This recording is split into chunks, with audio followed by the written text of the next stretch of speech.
Hare Krishna.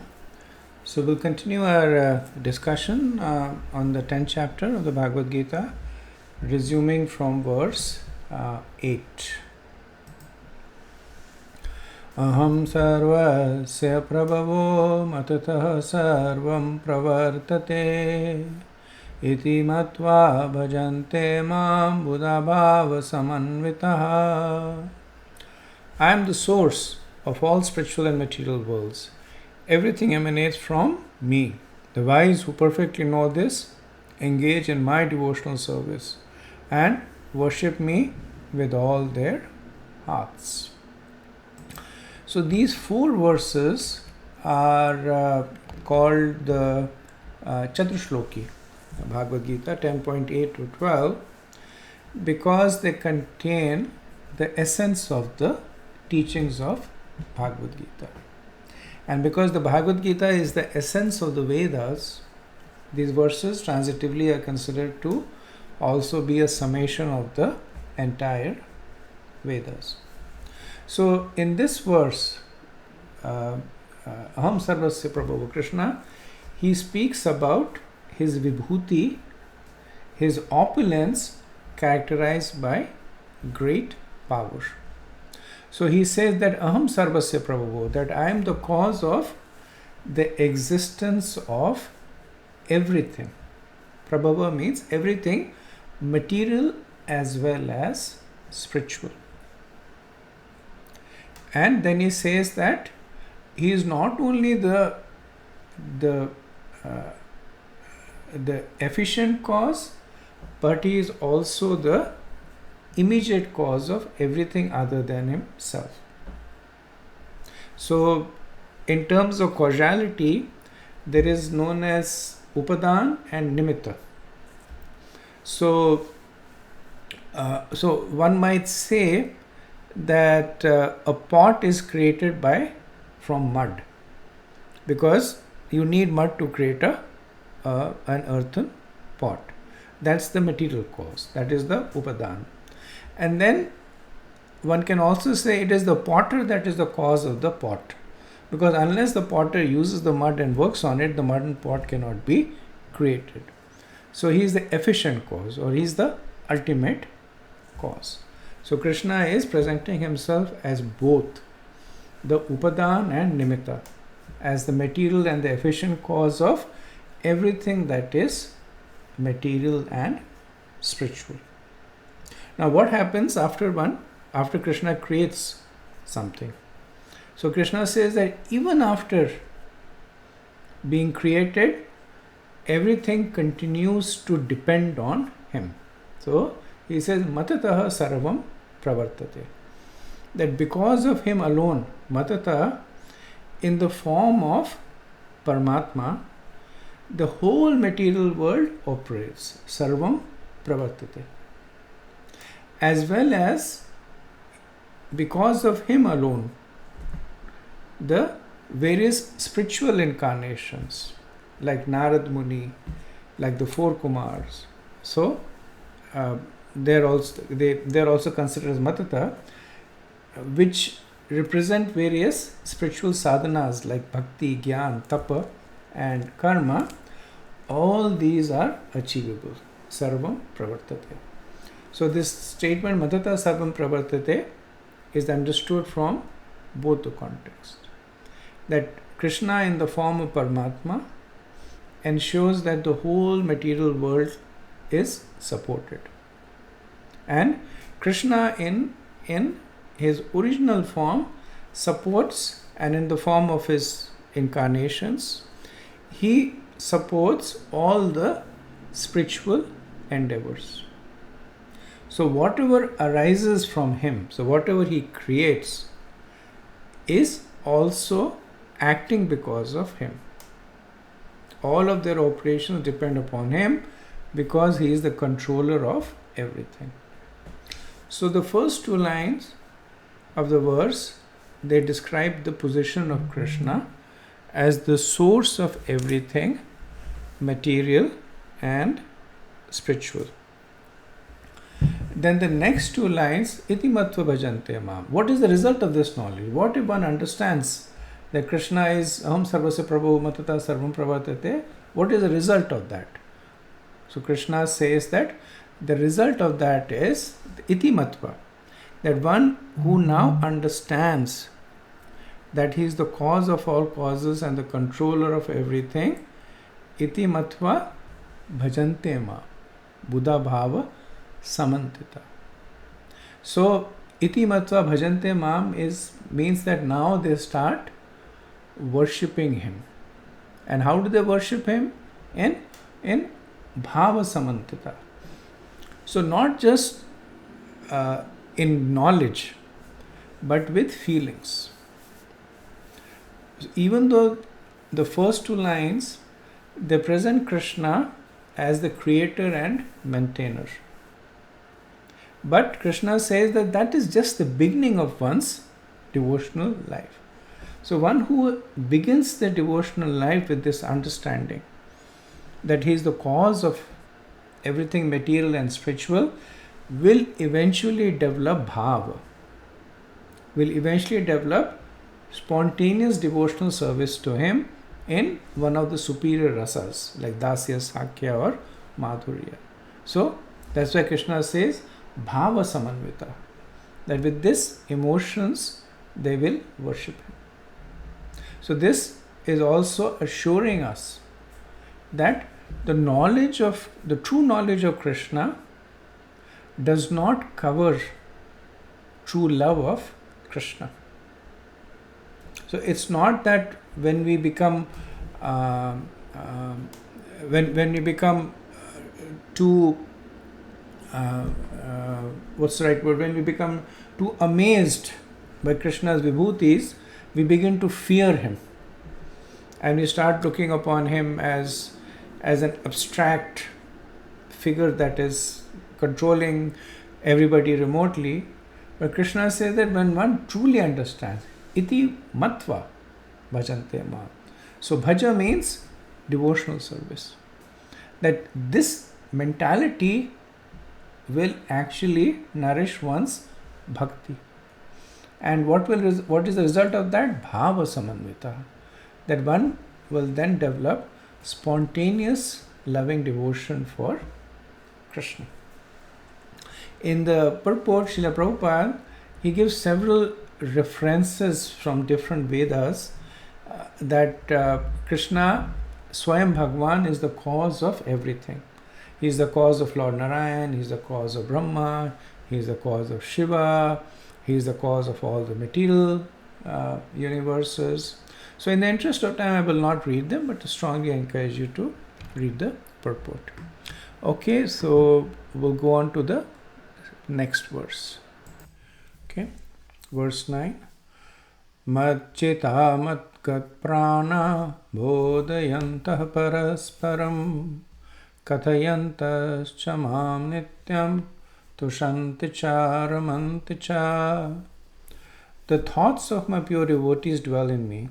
Their lives are fully devoted to my service, and they derive great satisfaction and bliss from always enlightening one another and conversing about me.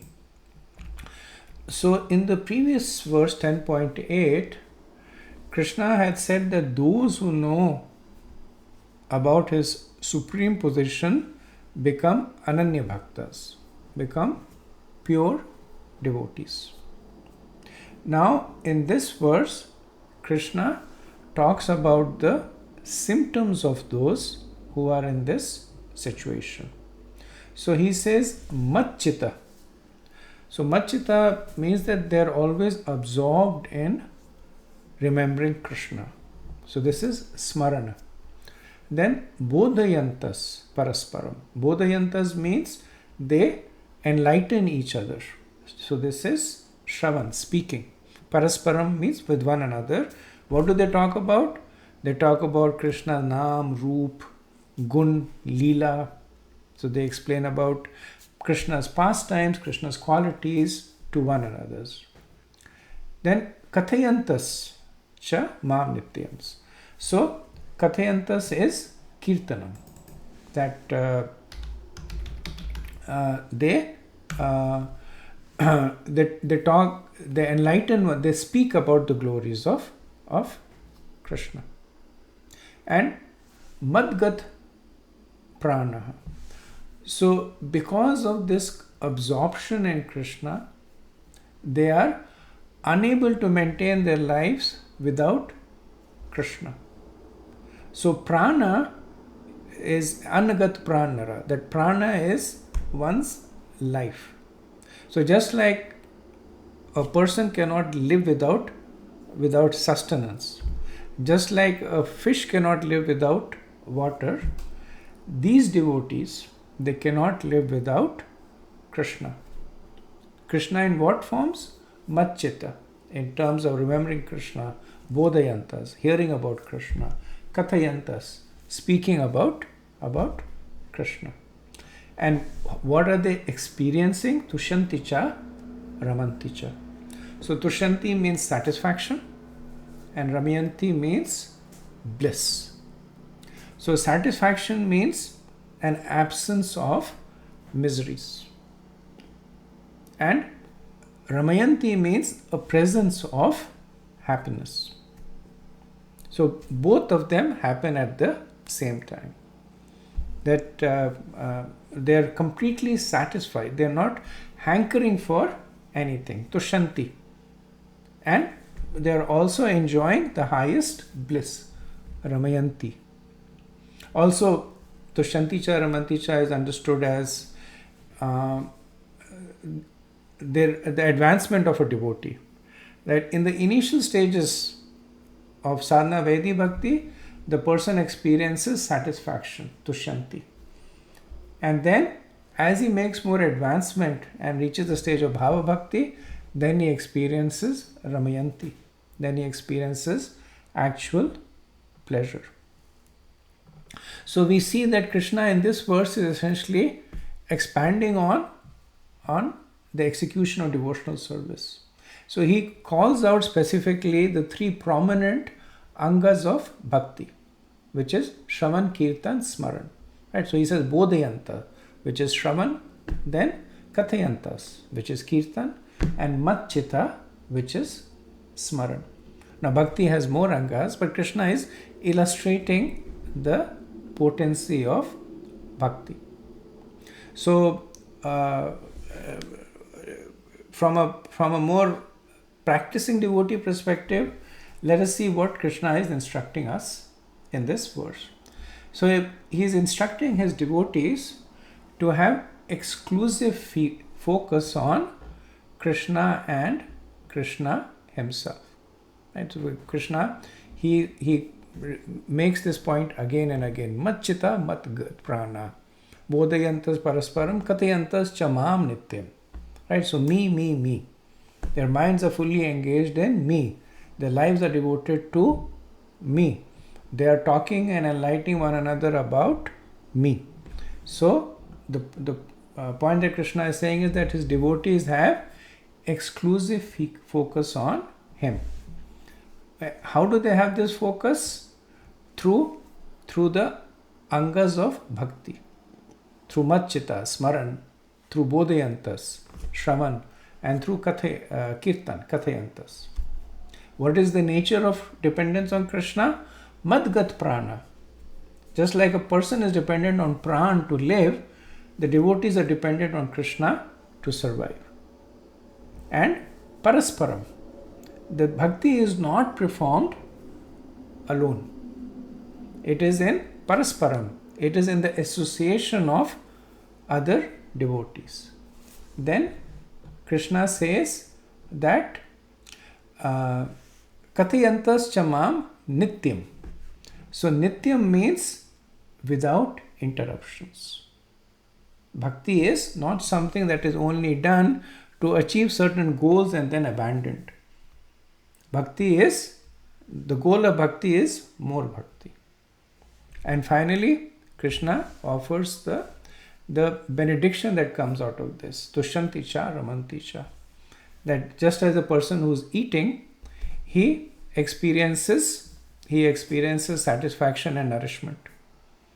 So, similarly, when a devotee is executing bhakti, then Tushanti, right away, he starts experiencing satisfaction and ramanti.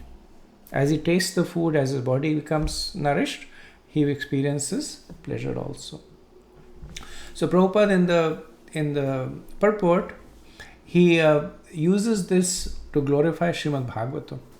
He says that the Bhagavatam is also full of such narrations about the relationship between the Lord and his devotees. Therefore, the Bhagavatam is very dear to the devotees, as stated in the Bhagavatam 12:13-18. Srimad Bhagavatam Puranam Amalam Yad Vaishnavam Priyam. In this narration, there is nothing about material activities, economic development, sense gratification, or liberation. But you see, he's talking about the four goals for materialist, which is artha, moksha, kama, and karma. So here Krishna is saying that Prabhupada is saying that one way that we can engage in this verse, Machit Matkat Prana Bodhyantas Parasparam, is by the study of the Srimad Bhagavatam. Because in the Srimad Bhagavatam, the exclusive focus is on Krishna. By the study of the Bhagavatam, Machita Bodhyantas and Kathayantas are automatically performed. And Bhagavatam is studied in the association of devotees. Bhagavatam has to be studied regularly. Nityam Bhagavata Sevaya. Right? And Krishna is also promising us the results of this, which is Tushyanticha Ramanticha. Right? So Prabhupada is also laying the focus of the next stage of for us. That after Bhakti Sastri, we should do Bhakti Vaibhav. In Bhakti Sastri, we understand who we are with relationship to Krishna. What is our Sambandha Gyan? In the Srimad Bhagavatam, we see Abhidaya and Prayojan. That how do devotees who understand their relationship with Krishna practice. And as you meditate on their pastimes, we also develop a similar relationship with Krishna.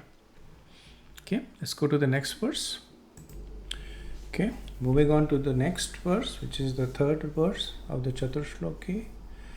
Tesham satata yoktanam bhajatam pritipurvakam dadami buddhi yogam tam yena mam upayanti te.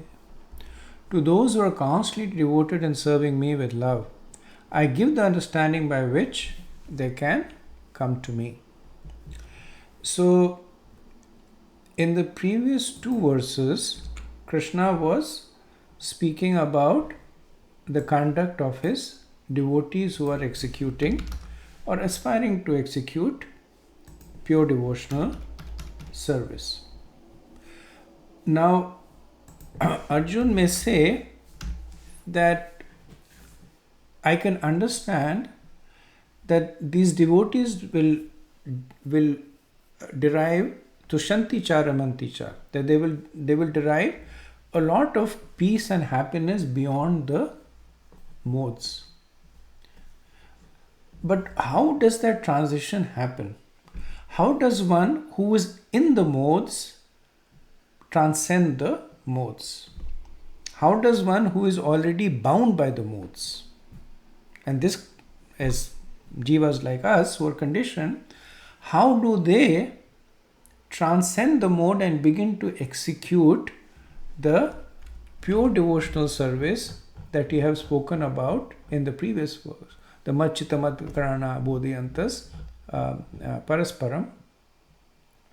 So, anticipating such a question, now Krishna speaks this verse, which essentially talks about his loving reciprocation to those who aspire to worship him. Right? So here he says that Tesham Satata Yuktanam, that for those who aspire to be constantly associated with me, then Bhajatam Pritipurvakam, those who have the desire to worship me with Priti. Priti means with love, in loving ecstasy. What does Krishna do? He says, I and I alone, relishing the devotion to me, empower them with the intelligence by which they can understand me, worship me, and attain me. So, dadami buddhi yogam ta. So, dadami means I give. Buddhi yogam means the real intelligence unto them. Yena mam upayanti te, by which they can come to me. So, here we see the spiral growth of reciprocation between devotees and Krishna. That even when a devotee is conditioned by the modes, just by developing this satata yukta nam, just by developing this desire to associate with Krishna, right? And satatam means always engaged. So Krishna is now talking about the characteristics of bhakti. That those who are always engaged, like previous verse he said, nityam, right? Always. So those who are always yukta nam, yukta means being too engaged. Then bhajatam. Bhajatam is that they are executing actively devotional service. In the previous verse, Krishna talked about the three angas of bhakti. And he says machchita by smaran, bodhayantas by shravan, and kathayantas by kirtan, or others. It's not that only these three, but others. But Krishna talks about these three because, as Baldev Vidyabhushan says, that they are glorious because they are accessible. That Shravan, Kirtan, Smaran, anybody can sit down, and Prabhupada would say, anybody can sit down and listen to Bhagavad Katha. The pastimes are so enchanting. One does not have to become a yogi. Anybody can sing the Hare Krishna Mahamantra. One does not have to be a Gandharva. And anybody can sit in the morning and chant and remember Krishna. Right? And there are others. So as Prahlad Maharaj says, Shavana Kirtana Smarana Vandana, Padya Sevana Das, Pujana Sakhijan Atma Nivedan. So there are other more advanced forms of bhakti, but these three are called out because they are most easily accessible. And then of course Priti Purvakam, that this is the essential component of bhakti, that it is with love and devotion. So Krishna is attracted by the humble mood of service and constant devotion, and not by the performance of pious deeds or study of the scriptures or performance of austerities. And when Krishna is attracted, he responds by giving the practitioner, the sadhaka, the intelligence to come to him. So this is over here, Krishna again talks about buddhi yoga. And if you remember in the second chapter, Krishna had also spoken about buddhi yoga, but they're different. Krishna at that time spoke about buddhi yoga as jnana ashrit, as one that leads one to nishkam karma. Here he's talking about bhakti ashrit, buddhi yoga, as one that gives one realization of Krishna. Srila Prabhupada in this purport, he gives lot of encouragement to practicing devotees like us. Prabhupada says that a person may have a bona fide spiritual master and may be attached to a spiritual organization, but if he is still not intelligent enough to make progress, then Krishna from within gives him instructions so that he may ultimately come to him without difficulty. The qualification is that the person always engages himself in Krishna consciousness with love and devotion, renders all kinds of services. He should perform some sort of work for Krishna, and that work should be with love. If a devotee is not intelligent enough to make progress on the path of self-realization, but is sincere and devoted to the activities of devotional service, the Lord gives him the chance to make progress and ultimately attain him. So that's what our adhikar is right now. We may not have spontaneous devotion for Krishna, but if we develop attachment to the instructions of our Guru, if we develop attachment to instructions of Krishna coming through the scriptures, and we simply follow them. That's why we are called sadhakas. We are we are practicing sadhana Vaidhi Bhakti. So the vidhi is the procedures that we practice.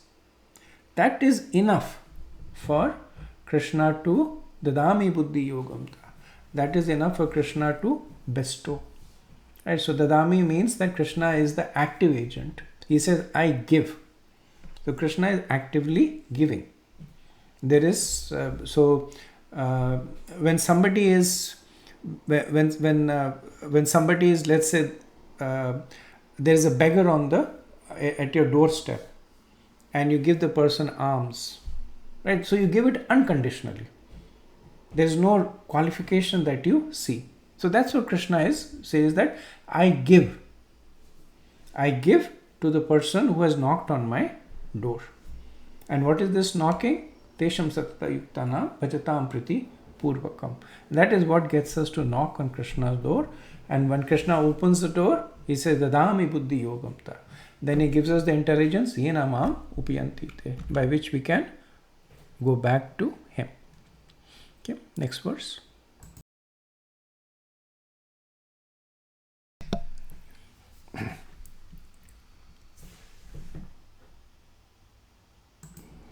Okay, so we continue to the last verse of the Chaturshloki, 10-11.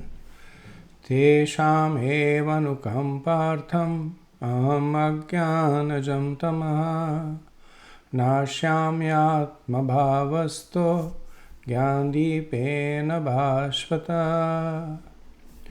To show them special mercy, I, dwelling in their hearts, destroy with a shining lamp of knowledge the darkness born of ignorance. So, like the other Chaturshloki verses, this one is also very potent. So when a practicing devotee is making advancements, there are two obstacles to devotional progress. One is material attachment, and the second is spiritual detachment. When the person is too absorbed in the material conception, or the person is not interested enough in the spiritual conception. Now, if you flip this around, there are two catalysts for making progress. One is material detachment, that the person begins to develop detachment from the material conception, and the second is spiritual attachment, that one becomes attached to Krishna and his devotees. Now, the previous verse, Krishna spoke about buddhi yogam. And so yogam, we said, was getting attachment to anything spiritual, Krishna, and buddhi is the intelligence. So that verse spoke about spiritual attachment. In this verse, Krishna speaks about bestowing material detachment. So both ways he is helping us. He is helping us develop attachment for him, Krishna, and is also helping us develop detachment from the material conception. So this is the glory of bhakti. In all other paths, the practitioner has to forcibly cultivate material detachment, control the senses, control the mind, control the thoughts. All this is abhyas, practice. But here, Krishna is the one who is bestowing it. So what is the cause of this material attachment? It is ajnana. Right? Krishna says that ajnana jamatamaha.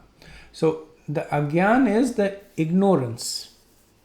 What is the ignorance about? One's constitutional position with respect to Krishna. So when the jiva begins to consider himself as the body, as matter, then he looks for matter for enjoyment. That is the ignorance.